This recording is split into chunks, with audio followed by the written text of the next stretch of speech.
मूल बात आप समझिए, जो सरकार यहाँ है उसका शिक्षा उसके प्राथमिकताओं में है ही नहीं। वो जानते हैं कि अगर समाज अनपढ़ रहेगा तभी तो आप मजदूरी करने के नाम पर, कभी धर्म के नाम पर, जाति के नाम पर, आरक्षण के नाम पर वोट हमेशा देते रहेंगे। दलसिंहसराय के विद्यापति नगर वाजिरपुर में स्कूल की छत गिरने से 3 बच्चे घायल होने पर प्रशांत किशोर बोले, शिक्षा व्यवस्था को ध्वस्त करने के पीछे सरकार की सोची समझी रणनीति है। शिक्षा व्यवस्था के ध्वस्त होने के पीछे सिर्फ शिक्षकों की गुणवत्ता नहीं है, यहाँ की सरकार की प्राथमिकता में शिक्षा नहीं है। तभी तो लोग मजदूरी के नाम पर, आरक्षण के नाम पर, धर्म के नाम पर हमेशा वोट देते रहेंगे। बिहार में लोगों के बच्चे शिक्षित हो जाए तो नेता भले कैसे चुनाव जीतेंगे, ये सोची समझी रणनीति है। रोसड़ा प्रखंड में जनवरी संवाद के दौरान प्रशांत किशोर ने आगे कहा कि समता मूलक शिक्षा नीति बनाने के चक्कर में सरकार में पिछले 5 से 10 सालों में स्कूलों में पढ़ाई हो रही है या नहीं, शिक्षक हैं या नहीं, इसकी चिंता नहीं है। हर गांव, हर पंचायत में विद्यालय खोल दिए हैं। बिहार में पूरी शिक्षा व्यवस्था उत्क्रमित विद्यालय और नियोजित शिक्षकों के आधार पर चल रही है। इसका असर ये हुआ कि जहां बिल्डिंग है वहां शिक्षक नहीं है, जहां शिक्षक है वहां बिल्डिंग नहीं है, जहां दोनों है वहां बच्चे नहीं है। वहीं उन्होंने कहा कि दिल्ली अध्यादेश पर जेडीयू का धर्म संकट है, बीजेपी से मिलीभगत करके हरिवंश से बिल पास करवाने में लगे हैं और बिहार में महागठबंधन बनाकर ठगने का उपाय कर रहे हैं।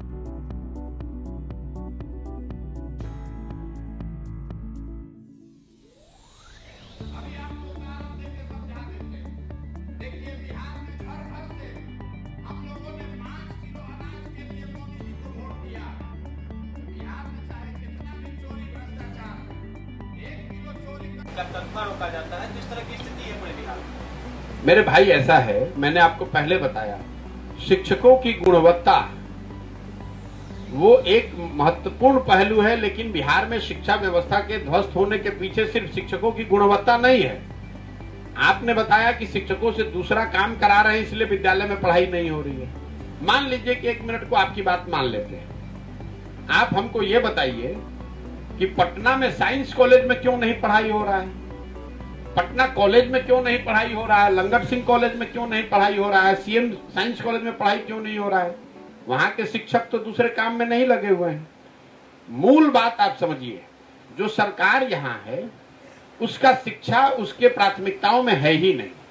वो जानते हैं कि अगर समाज अनपढ़ रहेगा तभी तो आप मजदूरी करने के नाम पर, कभी धर्म के नाम पर, जाति के नाम पर, आरक्षण के नाम पर वोट हमेशा देते रहेंगे। अगर बिहार में लोगों के बच्चे शिक्षित हो जाएं तो आज के जो नेता हैं वो कैसे चुनाव जीतेंगे? तो ये एक सोची समझी साजिश तो नहीं कहूंगा, लेकिन एक सोची समझी रणनीति है कि समाज को आप इतना नीचे रखिए, इतना अनपढ़ रखिए कि आप 5 किलो अनाज ही आपको भगवान का वरदान दिख रहा है। अगर कोई नेता आकर आपसे एक सरकारी क्लर्की की नौकरी बता गया तो वही आपको वरदान दिख रहा है। आपको कोई, लोग यहाँ इसलिए वोट दे रहे हैं कि जाने दीजिए भैया, खाने के लिए नहीं है, लेकिन कोई मार तो नहीं रहा है, कोई गुंडा बदमाशी तो नहीं कर रहा है। लोगों की अपेक्षाओं को इतना नीचे कर दिया गया है। तो लोकतंत्र में आप 2 तरीके से वोट ले सकते हैं। एक, लोगों की जो अपेक्षा है, जो एस्पिरेशन है, उसको बढ़ाकर अच्छा काम कीजिए और लोगों को और आगे बढ़ने के लिए तैयार कीजिए। दूसरा वोट लेने का ये भी तरीका है कि सबको गरीब और अनपढ़ बना के रखिए, तो जो कुछ भी आप दीजिएगा उसको ज्यादा ही दिखेगा। नीतीश कुमार, अगर आपको देश की राजनीति की थोड़ी बहुत भी समझ है तो जो कानून देश में बनता है वो लोकसभा और राज्यसभा दोनों में पास होना है। राज्यसभा में भाजपा को बहुमत नहीं है, इसलिए राज्यसभा में बिल को पास कराने में जुगाड़ लगाना पड़ता है। राज्यसभा का उपसभापति कौन है रे मेरे भाई? कोई नीतीश कुमार से पूछ नहीं रहा है कि राज्यसभा का उपसभापति कौन है। हरिवंश जी है। हरिवंश जी कौन है? नीतीश कुमार के पार्टी के एमपी हैं। तो अगर आपने एनडीए छोड़ दिया है तो उस पद को छोड़ काहे नहीं रहे हैं? उस पद को छोड़िए या उस एमपी को हटाइए। राज्यसभा में भाजपा का बिल पास कराने में अपना दल का आदमी लगाए हुए हैं अब बिहार में गठबंधन बनाकर फिर ठगने का उपाय कर रहे हैं। 15 में आपने वोट दिया था, ये आदमी 17 में आपको ठग कर भाग गया, फिर वोट कीजिएगा फिर भागेगा, लिख कर रखिए। हम उनके साथ रहे, आप उनको नहीं जानते हैं हमसे ज्यादा। और ये हमको कह रहा है, जरा याद कीजिए, जब आप पर तलवार लटकी थी तो किसने अपना गर्दन बंगाल में जाकर फंसाया? कौन भाई यहाँ बिहार का वीर गया था लड़ने बंगाल में?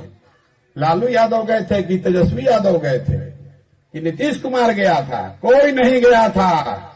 हम गए थे अपना कंधा लगाने, हमने अपनी गर्दन फंसाई थी।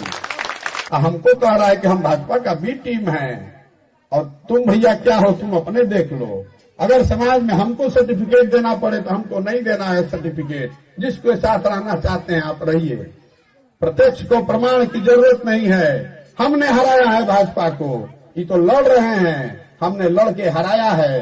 आप तो चुनना है कि आप लड़ने वाले के साथ रहना चाहते हैं कि लड़कर जीतने वाले के साथ रहना चाहते हैं। हम हराएंगे, बैलून में हवा हमने भरा है, निकालेंगे हम ही, चिंता मत कीजिए। बहुत लोग कह रहा है चुनाव कैसे जीतिएगा, उसको मालूम नहीं है। जो मेरा भारी आलोचक है उसको भी पता है कि प्रशांत किशोर को और कुछ आए चाहे नहीं, चुनाव लड़ाने आता है। जिसका हाथ पकड़कर चुनाव लड़ाएंगे उसके सामने किसी को नहीं टिकने देंगे। इतना मजबूती से लड़ाएंगे कि नीचे से जमीन खिसकेगी, ऊपर से आकाश उड़ जाएगा, उसको पता ही नहीं लगेगा। बंगाल में पता लगा, पूरी ताकत लगा दी भाजपा ने, फिर भी नहीं जीतने दिए। आप भरोसा रखिए, साथ में खड़ा होइए और आपको रिजल्ट ला कर देंगे। जिसके साथ आप 30 साल से हैं, 3 साल हम पर भरोसा करके देखिए। हम अपनी पार्टी नहीं बना रहे हैं, आप अपने आप पर भरोसा करके देखिए, स्थिति उससे बदलेगी। और वो जब बदलेगी तो बिहार तक नहीं रहेगी, बिहार के आगे तलक बात जाएगी। भाई नीतीश कुमार को ये जैसे आरजेडी के लोग चिल्ला चिल्ला के कह रहे हैं कि हम लोग बिल्कुल भ्रष्टाचार में लिप्त नहीं है, तो नीतीश कुमार को भी ये कहना चाहिए। लल्लन सिंह से काहे कहलवा रहे हैं भाई? अपने क्यों नहीं कह रहे, अपने मुंह में क्यों दही जमाया हुआ है? ये बताता है आपको कि नीतीश कुमार अंदर से क्या सोचते हैं। अरे भाई, नीतीश कुमार को कोई आरजेडी और तेजस्वी यादव से प्रेम नहीं हुआ है, ये बात मैंने पहले भी कहा। नीतीश कुमार जी जो आज महागठबंधन में हैं, वो विशुद्ध 2 कारणों से हमसे मार्च में आकर दिल्ली घंटों बैठकर मिले हैं, बात की है। महागठबंधन बनाने से पहले हमको बताया कि बनाएंगे। वो सिर्फ इसलिए बनाया है उन्होंने महागठबंधन कि नीतीश कुमार की राजनीतिक समझ ये थी कि 24 में अगर भाजपा देश में जीत कर आएगी तो सबसे पहले इनको हटाएगी और यहाँ पर अपना मुख्यमंत्री बनाएगी। तो इसलिए भाजपा हटाए उससे पहले खुद ही छोड़कर महागठबंधन बना ले तो कम से कम 25 नवंबर तक तो मुख्यमंत्री बने रहेंगे। और दूसरी सोच उनकी ये है कि हमारे बाद, उनको भी मालूम है कि 25 के बाद तो मुख्यमंत्री बनना नहीं है, तो हमारे बाद ऐसी सरकार रहे जो आज से भी बदतर हो, ताकि लोग ये याद करें और कहे कि भाई कुछो कहो कतनो खराब रहे नीतीश कुमार के सरकार से तो ठीक है रहे। तो आप नीतीश कुमार को नहीं जानते हैं, हम उनको बहुत अंदर से जानते हैं। ये नीतीश कुमार, हम उनके साथ घर में रहे सालों तक। तो मैं आपको बता रहा हूँ, नीतीश कुमार को कोई आरजेडी और तेजस्वी यादव, आप हमको कोई पत्रकार में आपको दावा कर रहा हूँ, नीतीश कुमार के मुंह से ये कहलवा दे कि लालू यादव तेजस्वी यादव भ्रष्टाचार में शामिल नहीं है, ये कहते नीतीश कुमार। इतना गोल गोल घुमा दिए कि उनको खुद ही नहीं पता चला कि वो क्या बोले। नीतीश कुमार ने उसके पक्ष में भी कुछ नहीं बोला, विपक्ष में भी कुछ नहीं बोला। गोल गोल घुमा के इतना गोल गोल घुमा दिए कि उनको खुद ही नहीं पता चला कि वो क्या बोले। तो भाई, अगर उनको लगता है कि लालू यादव भ्रष्टाचार में नहीं लिप्त है तो नीतीश कुमार को आकर बिल्कुल साथ गोई से ये कहना चाहिए कि भाई हमारे सहयोगी हैं और इन पर भ्रष्टाचार का सारा जो आरोप है वो निराधार है, ये लाइन कहना चाहिए। और अगर ये नहीं कह रहे हैं तो अपने आप आपको पता है कि वो क्या कह रहे हैं। मैंने जब पदयात्रा की शुरुआत की थी तो ये जरूर बताया था कि पदयात्रा के बाद अगर सब लोग मिलकर दल बनाएंगे। जब पदयात्रा शुरू की गई थी तो एक अनुमान था कि एक जिले में 10 दिन 15 दिन का समय लगेगा, उसके मुकाबले 50 दिन 60 दिन लग रहा है। तो लोगों का ये अभी एक सजेशन सुझाव ये है कि पूरा बिहार करने में तो 2-2.5 साल लगेगा, तो कम से कम जिन जिलों में आपने पदयात्रा कर ली, संगठन बन गया, वहां पर इसको राजनीतिक स्वरूप दिया जाए। अब ये चर्चा का विषय है, अगले 2-3 महीनों पर इसमें क्लैरिटी आएगी। ये संभव है, मैं आपको रिपीट कर देता हूं, ये संभव है कि जिन जिलों में पदयात्रा हो गई, जहां पर नीचे से संगठन बन गया, जिसमें जन सुराज से लोग जुड़ गए, वहां पर लोग मिलकर ये निर्णय ले सकते हैं कि वो चुनाव लड़ेंगे। चुनाव लड़ने के 2 तरीके हो सकते हैं, या तो कोई निर्दलीय लड़े, उसको जन सुराज के सारे लोग समर्थन करें, या फिर जन सुराज पार्टी बनाकर वो लड़े। अभी आपने देखा होगा एमएलसी का जो चुनाव हुआ, जब मैं सिर्फ 5 जिले में पैदल चल के आया था, 4 जिले चला था, 5वां में चल ही रहा था, तो उस समय एमएलसी का चुनाव हुआ तो लोगों ने मिलकर तय किया कि नहीं, हम लोग को चुनाव लड़ना चाहिए। तो दल तो था नहीं, तो जो भी जन सुराज का एक साथी लड़ा वो निर्दलीय के तौर पर लड़ा। जन सुराज की जो ताकत है, जो लोग जुड़े हुए हैं, उन सब ने मदद की और वो आदमी जीत कर आया। लेकिन इस पर मुझे लगता है कि मैं अक्टूबर के आसपास निर्णय होने की संभावना देखता हूं। बिहार में जाति एक बड़ी सच्चाई है, सामाजिक राजनीतिक क्षेत्र की बड़ी सच्चाई है, लेकिन इस परिप्रेक्ष्य में मैं आपको 2 बात बताना चाहता हूं, हर मीटिंग में बताता हूं, लोगों को भी, पत्रकारों को भी। बिहार में जाति उतनी ही बड़ी सच्चाई है जितनी कि ये उत्तर प्रदेश और गुजरात, कर्नाटक में है।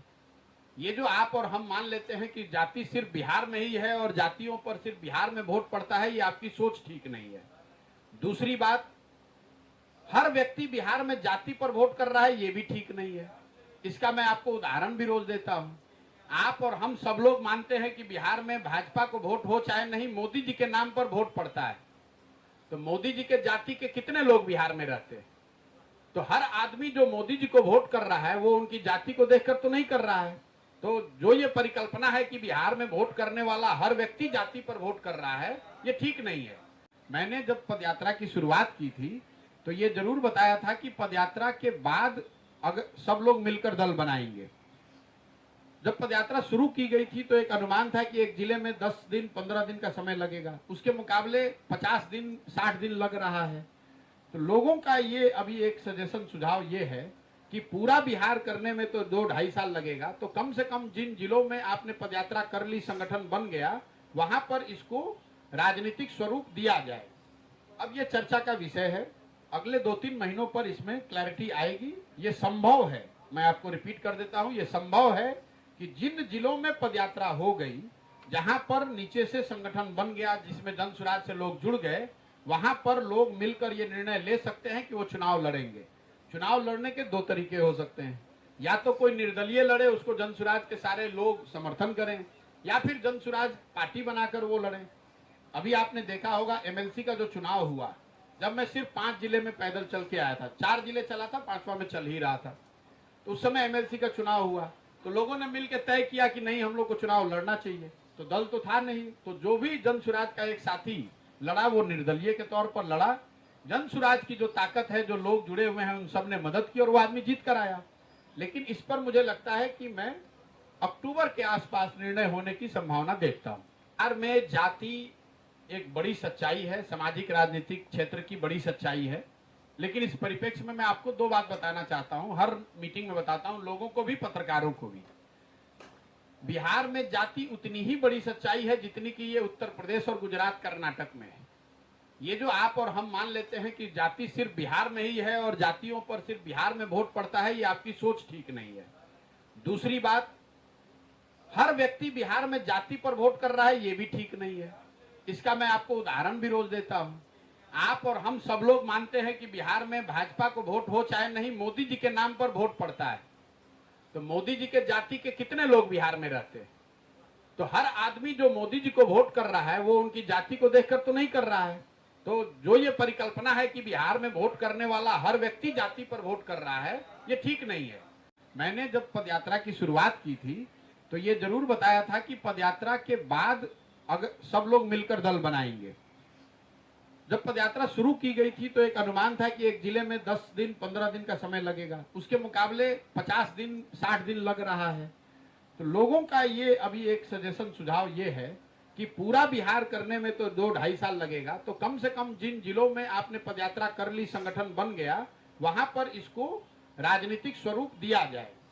अब ये चर्चा का विषय है, अगले 2-3 महीनों पर इसमें क्लैरिटी आएगी। ये संभव है, मैं आपको रिपीट कर देता हूं, ये संभव है कि जिन जिलों में पदयात्रा हो गई, जहां पर नीचे से संगठन बन गया, जिसमें जन सुराज से लोग जुड़ गए, वहां पर लोग मिलकर ये निर्णय ले सकते हैं कि वो चुनाव लड़ेंगे।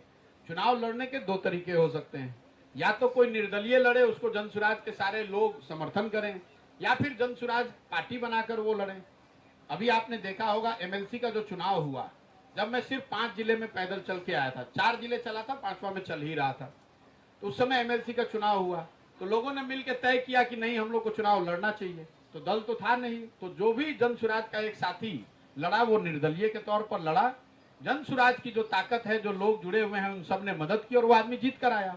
लेकिन इस पर मुझे लगता है कि मैं अक्टूबर के आसपास निर्णय होने की संभावना देखता हूँ। बिहार में जाति एक बड़ी सच्चाई है, सामाजिक राजनीतिक क्षेत्र की बड़ी सच्चाई है, लेकिन इस परिप्रेक्ष्य में मैं आपको 2 बात बताना चाहता हूं, हर मीटिंग में बताता हूं, लोगों को भी, पत्रकारों को भी। बिहार में जाति उतनी ही बड़ी सच्चाई है जितनी कि ये उत्तर प्रदेश और गुजरात, कर्नाटक में है। ये जो आप और हम मान लेते हैं कि जाति सिर्फ बिहार में ही है और जातियों पर सिर्फ बिहार में वोट पड़ता है, ये आपकी सोच ठीक नहीं है। दूसरी बात, हर व्यक्ति बिहार में जाति पर वोट कर रहा है, ये भी ठीक नहीं है। इसका मैं आपको उदाहरण भी रोज देता हूं। आप और हम सब लोग मानते हैं कि बिहार में भाजपा को वोट हो चाहे नहीं, मोदी जी के नाम पर वोट पड़ता है। तो मोदी जी के जाति के कितने लोग बिहार में रहते हैं? तो हर आदमी जो मोदी जी को वोट कर रहा है वो उनकी जाति को देखकर तो नहीं कर रहा है। तो जो ये परिकल्पना है कि बिहार में वोट करने वाला हर व्यक्ति जाति पर वोट कर रहा है, ये ठीक नहीं है।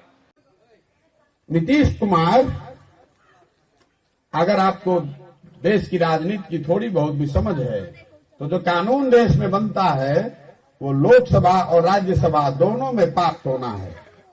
राज्यसभा में भाजपा को बहुमत नहीं है, इसलिए राज्यसभा में बिल को पास कराने में जुगाड़ लगाना पड़ता है। राज्यसभा का उपसभापति कौन है रे मेरे भाई? कोई नीतीश कुमार से पूछ नहीं रहा है कि राज्यसभा का उपसभापति कौन है। हरिवंश जी है। हरिवंश जी कौन है? नीतीश कुमार के पार्टी के एमपी हैं। तो अगर आपने एनडीए छोड़ दिया है तो उस पद को छोड़ काहे नहीं रहे हैं? उस पद को छोड़िए या उस एमपी को हटाइए। राज्यसभा में भाजपा का बिल पास कराने में अपना दल का आदमी लगाए हुए हैं। अब बिहार में गठबंधन बनाकर फिर ठगने का उपाय कर रहे हैं। 15 में आपने वोट दिया था, ये आदमी 17 में आपको ठग कर भाग गया। फिर वोट कीजिएगा, फिर भागेगा। लिख कर रखिए, हम उनके साथ रहे, आप उनको नहीं जानते हैं हमसे ज्यादा। और ये हमको कह रहा है, जरा याद कीजिए, जब आप पर तलवार लटकी थी तो किसने अपना गर्दन बंगाल में जाकर फंसाया? कौन भाई यहाँ बिहार का वीर गया था लड़ने बंगाल में? लालू यादव गए थे कि तेजस्वी यादव गए थे कि नीतीश कुमार गया था? कोई नहीं गया था। हम गए थे अपना कंधा लगाने, हमने अपनी गर्दन फंसाई थी। हमको कह रहा है कि हम भाजपा का बी टीम है और तुम भैया क्या हो, तुम अपने देख लो। अगर समाज में हमको सर्टिफिकेट देना पड़े तो हमको नहीं देना है सर्टिफिकेट। जिसके साथ रहना चाहते हैं आप रहिए। प्रत्यक्ष को प्रमाण की जरूरत नहीं है। हमने हराया है भाजपा को, ये तो लड़ रहे हैं, हमने लड़ के हराया है। आपको चुनना है कि आप लड़ने वाले के साथ रहना चाहते हैं कि लड़कर जीतने वाले के साथ रहना चाहते हैं। हम हराएंगे। बैलून में हवा हमने भरा है, निकालेंगे हम ही, चिंता मत कीजिए। बहुत लोग कह रहा है चुनाव कैसे जीतिएगा, उसको मालूम नहीं है। जो मेरा भारी आलोचक है उसको भी पता है कि प्रशांत किशोर को और कुछ आए चाहे नहीं, चुनाव लड़ाने आता है। जिसका हाथ पकड़कर चुनाव लड़ाएंगे उसके सामने किसी को नहीं टिकने देंगे। इतना मजबूती से लड़ाएंगे कि नीचे से जमीन खिसकेगी, ऊपर से आकाश उड़ जाएगा, उसको पता ही नहीं लगेगा। बंगाल में पता लगा, पूरी ताकत लगा दी भाजपा ने, फिर भी नहीं जीतने दिए। आप भरोसा रखिए, साथ में खड़ा होइए और आपको रिजल्ट ला कर देंगे। जिसके साथ आप 30 साल से हैं, 3 साल हम पर भरोसा करके देखिए। हम अपनी पार्टी नहीं बना रहे हैं, आप अपने आप पर भरोसा करके देखिए। स्थिति उससे बदलेगी और वो जब बदलेगी तो बिहार तक नहीं रहेगी, बिहार के आगे तलक बात जाएगी।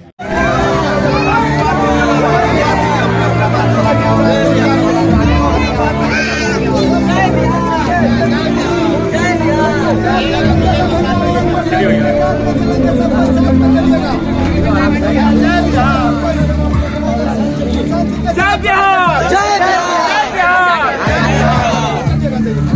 कोई साथ में चलेगा, साथ में चलेगा।